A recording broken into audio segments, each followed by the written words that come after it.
Hey, so this is the start of a new game development devlog series thing. I'm pretty new to the whole video making thing, so please don't judge me. I created and released a game called Stellar Propeller on Steam last year, and wanted to give it another go using Unreal this time. And this was a big change, because I don't know what I'm doing, but slowly figuring it out. I wanted to create a game on sort of a larger scale this time, with more detailed models and more gameplay, so I decided to go with a local multiplayer roguelike game. So I opened up Unreal and was pleasantly surprised by all of the crashes and the weird color glitch effect things that were happening. Yeah, I don't know why those were happening. But for real though, Unreal is actually really cool. The lighting just looks amazing, and that's kind of the main reason I switched to Unreal from Unity. I know you can get it looking pretty good in Unity, but I thought it would be nice to kind of practice with both, figure out which one I like better, but yeah. So since I've never made a local multiplayer before, I did what everybody does and went to YouTube.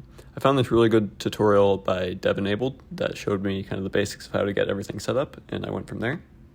I ended up following along with the video and removing the split screen to get a more top-down camera angle, but I was just kind of experimenting with a few different options. To test the local multiplayer, I needed to get DS for Windows, which basically allows you to use a controller in Unreal Engine. So here I kind of got the camera follow working and multiple players were able to move. Just tested it with two because I didn't have any more controllers to test it with.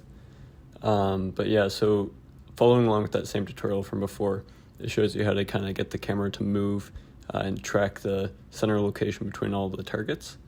There were a few issues with it, but I was able to fix that. That's just because the video is with Unreal Engine 4 and it was from like 2018, I believe. So there were just a few little conflicts that I needed to sort out. And then I set up the camera so that it kind of faces the player's spawn positions, like a little lobby area where they can all load in before the game starts.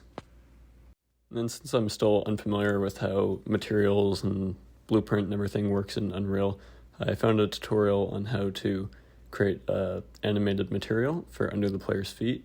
And this will help like kind of distinguish between what player is which based on different colors.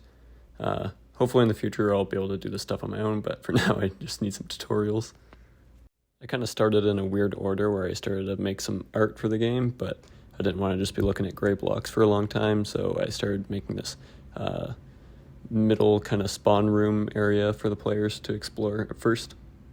Then I made just a simple health system and an animation when the player dies, and then made them able to be revived. Right now it's just kind of instant, like you click a button and it revives, but it's going to be set on a timer. And then I modeled and textured some environment pieces just to make it a little more appealing. And I found this cool custom depth effect that you can see the player behind walls, and since this is a 3/4 view, players can easily be hidden behind the walls, so this just kind of makes them stand out. And then just for fun, I started modeling some characters. So I modeled like one of the main characters, like a mage, and then I went and did sort of like this boss kind of frog monster guy. I don't even know how to describe it, frog dinosaur. And then also a crab, spider thing, and they're just sculpted. I haven't retopologized them, unwrapped them, textured them, animated them or anything, but yeah. So yeah, this is where I am right now. I'm going to keep up with development whenever I have free time. Don't have access to full-time hours to work on this, unfortunately. So if you want to stay up to date on these videos as they come out, feel free to subscribe, and then you'll get notified every time I upload a video, and you'll be able to watch it and see the progress. So yeah, thank you for watching.